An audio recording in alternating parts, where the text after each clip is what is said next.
இன்று மார்கழி மாதத்தின் முதல் நாள்.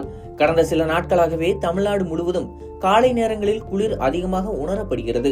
குறிப்பாக அதிகாலை மற்றும் காலை வேளைகளில் பனிமூட்டத்துடன் கூடிய குளிர்காற்று வீசுவதால் பொதுமக்கள் குளிரை தெளிவாக அனுபவித்து வருகின்றனர். சென்னை, திருவள்ளூர் உள்ளிட்ட கடலோர மாவட்டங்களிலும், கோவை, ஈரோடு, சேலம், தருமபுரி போன்ற உள் மாவட்டங்களிலும் காலை நேரங்களில் குளிர் தாக்கம் அதிகமாக காணப்படுகிறது. மலைப்பகுதிகளில் நிலவும் பனிப்பொழிவு போல குளிர் நிலவுவதால் மக்கள் வெந்நீர், கம்பளி உடைகள் பயன்படுத்தி வருகின்றனர். காலை நடைபயிற்சி மேற்கொள்வோர் மற்றும் வேலைக்கு செல்லும் மக்கள் குளிரால் சற்று சிரமம் அடைந்துள்ளனர். இயல்பை விட குளிர் அதிகமாக உணரப்படுவதாக கூறப்பட்டாலும் மார்கழி மாதம் தொடங்கியுள்ள நிலையில் வருங்கால நாட்களிலும் இதே போன்ற குளிர் தொடரும் என எதிர்பார்க்கப்படுகிறது. மார்கழி மாதத்தின் ஆன்மீகம், பஜனை, கோவில் திருவிழாக்கள் சேர்ந்து இந்த குளிர்கால நிலை மக்களுக்கு ஒரு விதமான இனிமையான அனுபவத்தையும் அளித்து வருகிறது.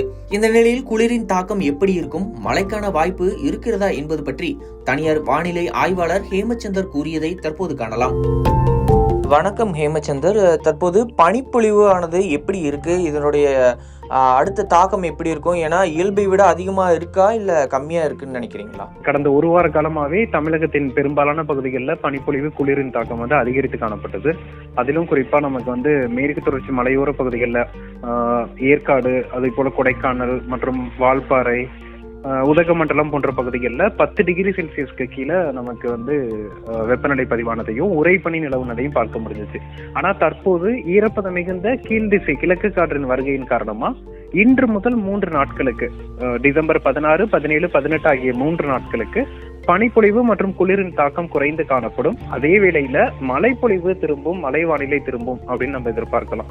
குறிப்பா மத்திய மாவட்டங்கள் மற்றும் தென்கடலோர மாவட்டங்களான கடலூர், மயிலாடுதுறை, காரைக்கால், நாகப்பட்டினம், திருவாரூர், தஞ்சாவூர் மற்றும் அதனை ஒட்டியிருக்கக்கூடிய புதுக்கோட்டை, ராமநாதபுரம், தூத்துக்குடி போன்ற மாவட்டங்கள்ல கடலோர பகுதிகளில் மிதமானது முதல் சற்றே கனமழைக்கான வாய்ப்புகள் இருக்கு. இன்றும் நாளையும் பனிப்பொழிவு இன்று முதல் 3 நாட்களுக்கு குறைந்திருக்கும்னு எதிர்பார்க்கலாம்.